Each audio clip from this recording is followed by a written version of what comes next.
Libur Hari Raya Idul Fitri 1445 Hijriah, pelayanan Rumah Sakit Teguh Umar Calang, Aceh Jaya kembali berjalan normal. Ya, sejak hari pertama masuk kerja, para pasien yang berobat membludak termasuk di ruang poli. Pelayanan pasien yang berobat di Rumah Sakit Umum Daerah Teguh Umar kembali berjalan normal dan ramai dikunjungi pasien pasca Lebaran Idul Fitri 1445 Hijriah. Hal tersebut dikarenakan selama libur Lebaran, RSUD Teguh Umar tidak melakukan pelayanan sehingga pasca Lebaran mengalami lonjakan jumlah pasien.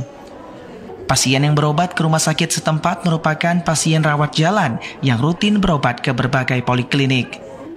Kepala Bidang Pelayanan Medis RSUD Teguh Umar Calang, Dr. Isra Ikhwana mengatakan, untuk jumlah pasien yang berkunjung ke rumah sakit, terutama poliklinik mengalami peningkatan dibandingkan saat sebelum Lebaran hingga 30% di setiap poli.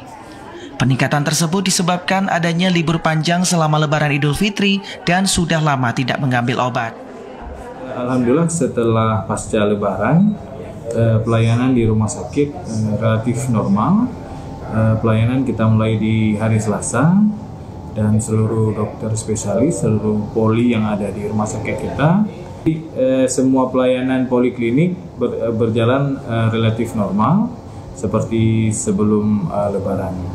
Kalau jumlah pasien relatif meningkat setelah Lebaran, dari data yang kita dapat hampir di seluruh poli terjadi peningkatan, terutama di poli penyakit dalam, poli saraf dan poli paru.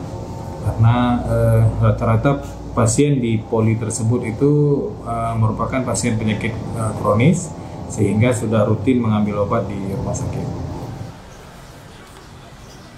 Meski terjadi lonjakan pasien, namun pihak RSUD Teguh Umar menegaskan semua pelayanan berjalan dengan lancar dan normal. Pihaknya juga telah menerapkan digitalisasi pelayanan di poliklinik agar pasien tidak harus mengantri panjang saat berkunjung ke rumah sakit. Dari Aceh Jaya, Musliadi, TVRI melaporkan.